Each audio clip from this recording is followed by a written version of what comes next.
Inflated insurance claims are a huge liability for insurers. In fact, there's over $80 billion estimated in inflation of claims. Now, these are not fake claims, these are real claims. It's just that the loss amounts have been extended and overvalued. A lot of times they have to do with things like water damage or something that has some subjective value to it. Even things like rust or oxidation, sometimes on large-scale items that have been shipped overseas, comes into play.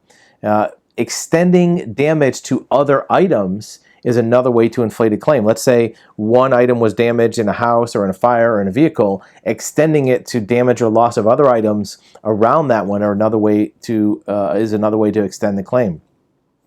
A very common method to attempt to inflate a claim is to include previous damage and wear into a recent claim. So if something was damaged or worn or broken in the past, when you have a recent damage, you include that prior deficiency in the product. Let's say if you have a car and it has a dent in it and the car gets smashed, you want to include that prior dent in the claim.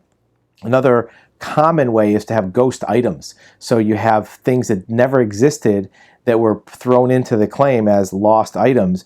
Making sure you get receipts for those and you verify the receipts are accurate by looking at things like, is the tax amount right, or even verifying with the vendor that they sold that item on that day. And if there's a serial number, making sure that that item hasn't been sold, it's not registered to somebody else, or it wasn't involved with another claim.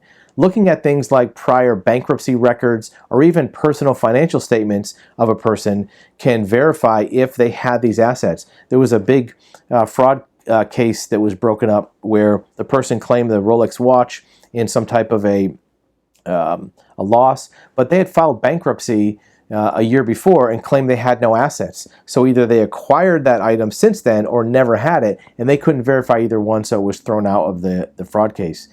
Detecting these frauds a lot of times starts with who are the influencers of the fraud. In many cases, an extension or exaggeration or an inflation of a claim starts with a third party. It might be a contractor doing work on a home. It might be a hail damage repair person on a vehicle. It might be somebody with an assignment of benefit package for water mitigation.